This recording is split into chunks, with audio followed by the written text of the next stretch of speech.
د هر څه نه وړاندې خو د قافیې چې کوم ځای دی هغه خو ټولو ته معلوم دی، خو بیا د هر څه نه وړاندې د قافیې د جوړښت خبره چې کله راځي نو بیا باید چې مونږه په صحیح نحوه باندې یعنې په ګرامر باندې عبور ولرو.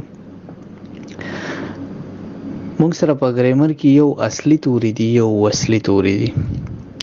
اصلي توري هغه دي چې هغه په اصلي حالت کې لیکل کېږي، وصلي توري هغه دي چې هغه د دغه اصلي حالت سره ټچ شي نو هله څه معنی ورکړي، ګینې ځان ته هېڅ معنی نه وي، لکه صحتمند یا عقلمند.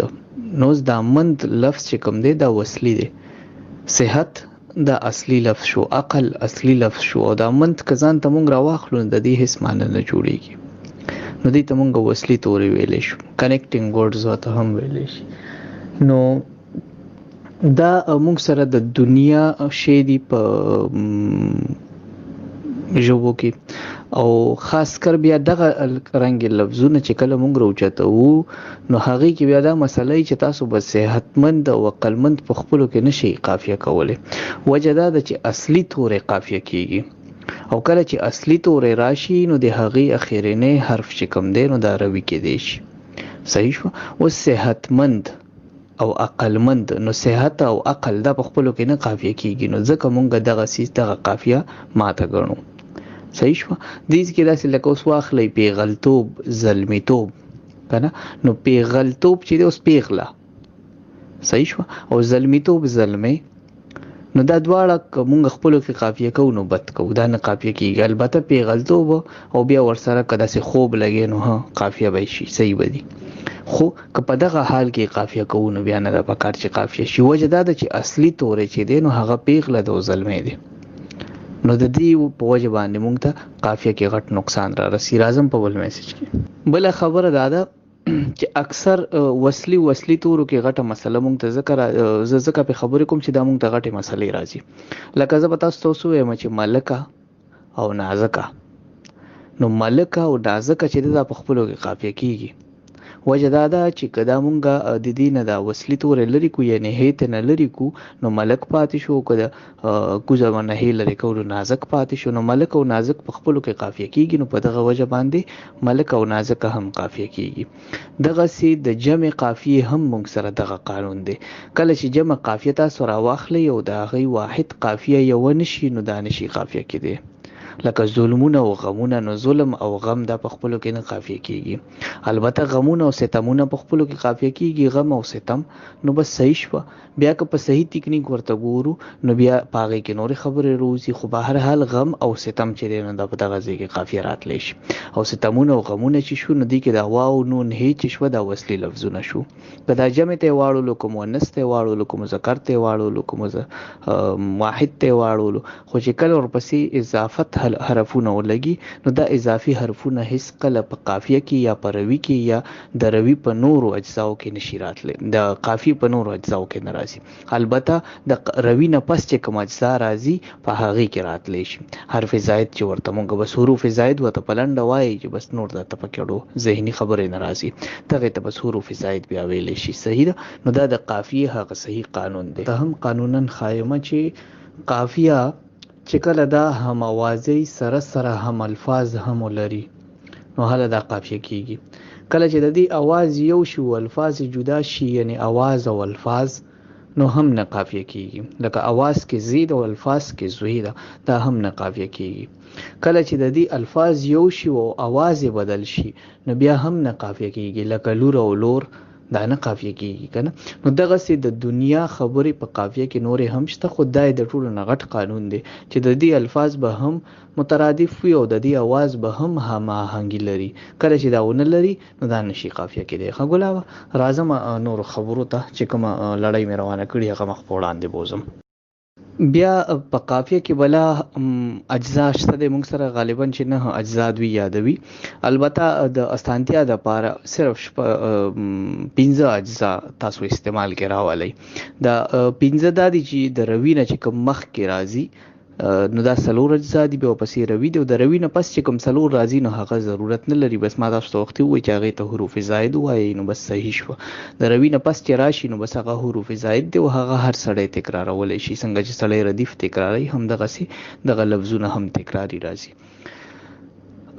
البته چې تاسو کوم ردیف کوم روي تاسو جوړ کو نو هغه روي باید چې تر اخره پورې همغسې لاړ شي. یعنی د مطلع د دویمې مصرې نه مونږ روي ګورو، د مطلع په دویمه مصره کې روي جوړیږي، او روي همیشه د پاره د یو اصلي توري یعنی کوم چې اصلي توری دی زمونږ سره د هغې اخیری حرف کې دی شي، همیشه د پاره اخیری حرف د هغې روي وي. خو بیا هم په دې کې ځینې لفظونه داسې وي چې هغه مونږ د خپل سوچ مطابق یا د خپل معیار مطابق هغې ته مونږ روي بدلولی شو. بهرحال دا هم کوم ټاکلې پیمانه نه ده چې مطلب ضروري دی خامخا د اصلي حرف لفظ اخیری حرف چې دی نو دا روي شي. د روي نه مخکې چې کوم حروف راځي نو دې کې دخیل دی، ردف دی، تاسیس دی وغیره وغیره چې کومې خبرې دي. بهرحال نومونه زده کول ضروري نه دي، او که تاسو زده کړئ نو هم ښه خبره، که زده یې نه کړئ نو څه فرق نه غورځئ. د روي نه مخکې چې کله الف راغلو دې ته حرف تاسیس ویلی شي، او دا الف به تر اخره پورې همدغسې تکرار ځي. یاد ساتئ چې کله د روي نه مخکې الف راشي دا الف چې دی دا به تکرارن تر اخره پورې پابند سي. د الف یعنی دا تاسیس چې کوم دی دا به تاسیسي ښه چې الف ته نه مخکې راشي نو دې ته تاسیس ویلی شي، بس دا تاسیس شو. بیا د الف او د روي تر منځ چې کوم حرف راغلو هغې ته بیا مونږه دخیل وایو، او دغه دخیل حرف چې دی دا هم چې دی نو که دغه لفظ نه تکراریږي خو د دې حرکت په ضرور تکراریږي. لکه واخلئ قابل او قاتل، نو دا په خپلو کې قافیه دي، صحیح شوه. د دې الف چې کوم دی دا تاسیس دی، او بی او تی چې په دې کې کومه ده نو دا دخیل دی، او لام چې کوم دی نو دا زمونږ روي شو. خو دې ځای کې اوس بی او تی چې دی نو دا حرکات لري، یعنی حرکت څه لري؟ زیر لري، او دغه زیر چې دی نو دا زمونږ مجبوري ده او زمونږ تکرار دی. د دې په وجه باندې د دې آهنګ جوړ دی چې د کوم حرف په وجه آهنګ جوړ شي یا د کوم حرکت په وجه آهنګ جوړ شي، بس دغه زمونږ قانون هم دی او دغه زمونږ لاره هم ده. باید چې تر اخره پورې بیا دغه سیس چې دی یا دغه قانون چې دی هغه مونږ برقرار وساتو. قافیه چې څومره حروف ولري همدومره اجزا هم لري، صحیح شوه. نو کوشش دا پکار دی چې تاسو په مطلق کې ځان پابند نه کوئ.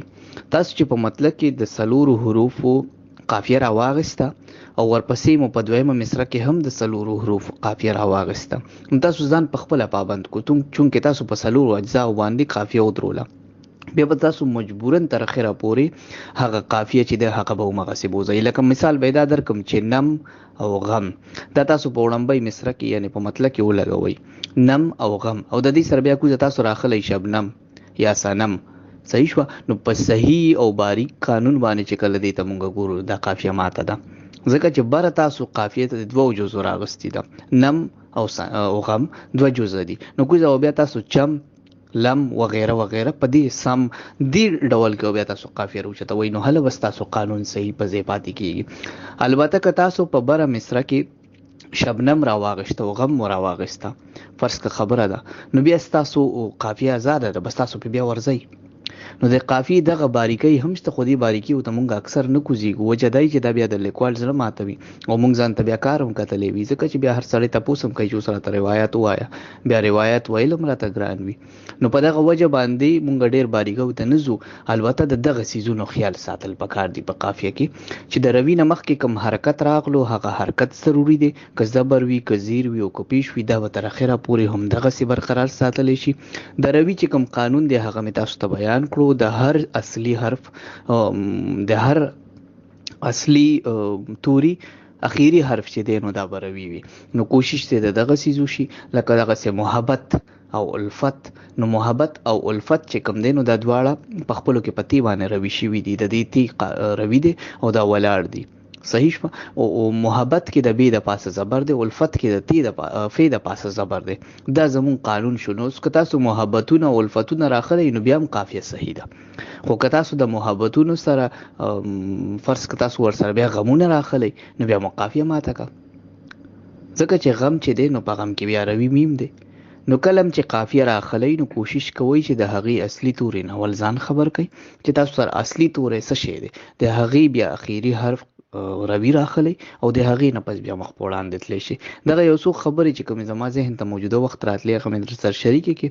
کوشش به کوم چې نورې خبرې مې ذهن ته راځي نو شریک کوم به، او که ملګري خپل څه سوال کوي نو کولی شي. بخښنه غواړم دغه خبره رانه هیره شوه چې دا هم درته مکمل کړم. مننه سالار صاحب ستاسو نه هم.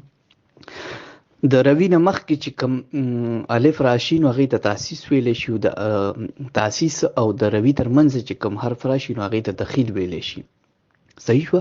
خو کله چې بیا د دې دواړه نی لکه اوس تاسیس هم نی، د روي نه مخکې الف هم نه دی راغلی او بیا دخیل خو بیا حق نه جوړیږي چې راشي ځکه چې تاسیس نشته دی، نو بیا دخیل هم نه دی راغلی، نو بیا هغه حرف چې کوم د روي نه مخکې راځي هغې ته ردف ویلی شي.